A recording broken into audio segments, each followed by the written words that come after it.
Lewis concept के हिसाब से एसिड वो होता है जो कि लोन पेयर ऑफ इलेक्ट्रॉन को एक्सेप्ट करता है और बेस वो होता है जो कि लोन पेयर ऑफ इलेक्ट्रॉन को डोनेट करता है। ठीक है, देखो तो कैसे लिखेंगे, G N Lewis in 1923 give the electronic interpretation of acid and base. इस अकॉर्डिंग टू दिस कॉन्सेप्ट, इनके इस कॉन्सेप्ट के हिसाब से बेस एक ऐसा सब्सटेंस होता है जो कि लोन पेयर ऑफ इलेक्ट्रॉन को डोनेट करता है और एसिड एक ऐसा सब्सटेंस होता है जो कि लोन पेयर ऑफ इलेक्ट्रॉन को एक्सेप्ट करता है।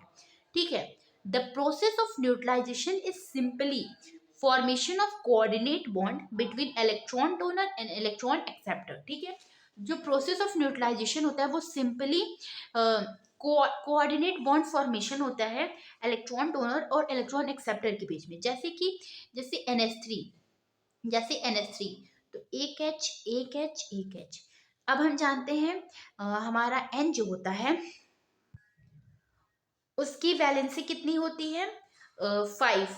तो एक हाइड्रोजन से है, एक हाइड्रोजन मतलब 3 तो कंप्लीट है। अब 2 इलेक्ट्रॉन बच गए, तो 2 इलेक्ट्रॉन यहाँ पे रख दे रहे हैं। 2 इलेक्ट्रॉन मतलब एक लोन पेयर। और BF3, BF ठीक है, और BF3, तो BF3 के पास कितने इलेक्ट्रॉन हैं, 1 2 3 4 5 6, मतलब इसको 2 इलेक्ट्रॉन चाहिए अपना ऑक्टेट कंप्लीट करने के लिए। तो क्या होगा, NH3 के पास तो 2 एक्स्ट्रा इलेक्ट्रॉन है, तो ये क्या करेगा, इसे देगा। तो जो इलेक्ट्रॉन दे रहा है उधर से जा रहा है और जिसको दे रहा है उसकी तरफ ऐसे एरो खुलेगा। ठीक है, तो ऐसे हमारा कोऑर्डिनेट बॉन्ड बनता है। तो ये बोल रहा है the process of neutralization is simply the formation of coordinate bond between electron donor and electron acceptor। ठीक है, for example in in following reaction nitrogen atom of ammonia donate a lone pair of electron and ठीक है, तो इसमें क्या होता है, nitrogen जो है अमोनिया का जो नाइट्रोजन है वो लोन पेयर ऑफ इलेक्ट्रॉन को डोनेट करता है बोरॉन एटम को, BF3 मॉलिक्यूल के बोरॉन एटम को। हेंस जो NH3 वो लोन पेयर ऑफ इलेक्ट्रॉन को डोनेट कर रहे हैं, मतलब ये एक लुईस बेस है, और BF3 loan pair of electron को एक्सेप्ट कर रहा है, मतलब ये एक लुईस एसिड है।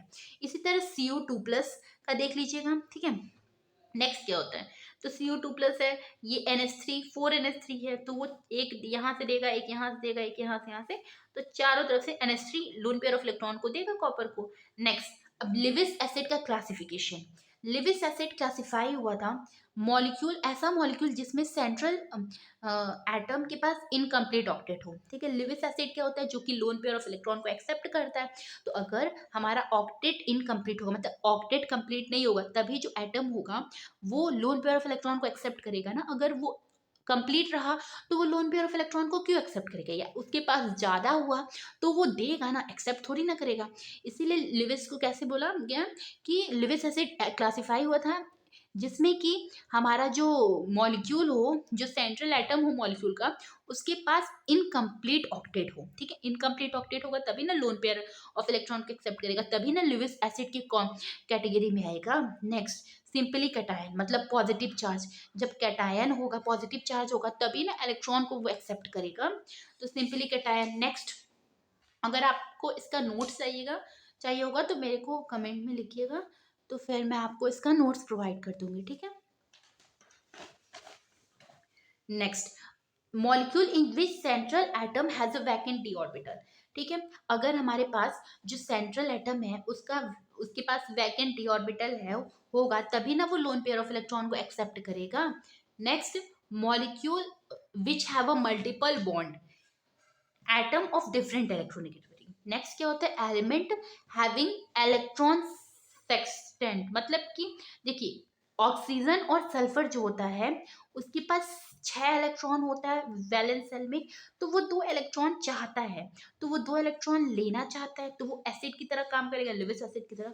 ये बोल रहा है कि जिसके लास्ट मतलब वैलेंस सेल में 6 इलेक्ट्रॉन हो। Next, Lewis base.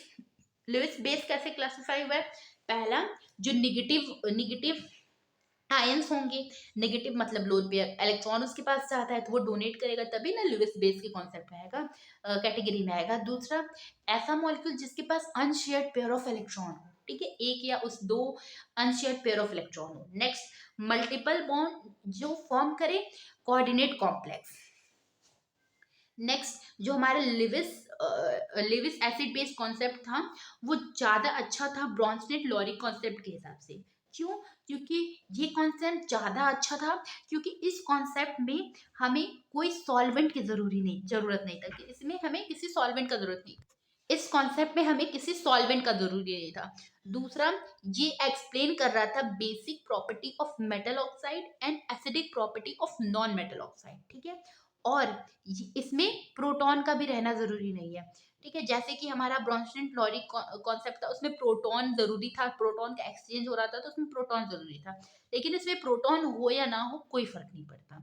Next, limitation क्या था? इस हिसाब से, इनके हिसाब से, जैसे हम ये बता सकते हैं, जैसे लिविस कॉन्सेप्ट में हम ये बता सकते हैं जो कि इलेक्ट्रॉन पेयर, जो लोन पेयर ऑफ इलेक्ट्रॉन को डोनेट करे वो बेस, जो एक्सेप्ट करे वो एसिड। लेकिन अब ये नहीं बता सकते ना कि ये अच्छा बेस है, ये अच्छा एसिड है। तो इसका लिमिटेशन ये था कि on the basis of this concept of acid and base can not be arrange in the relative strength, मतलब रिलेटिव स्ट्रेंथ के हिसाब से हम एसिड बेस को अरेंज नहीं कर सकते। दूसरा, इन बहुत, जैसे कि in general acid base reaction fast होता है, लेकिन कुछ ऐसे एसिड बेस रिएक्शन होते हैं जो कि बहुत स्लो होते हैं। ठीक है, इसके बाद हम लोग hard and soft acid and bases पढ़ेंगे। Thank you.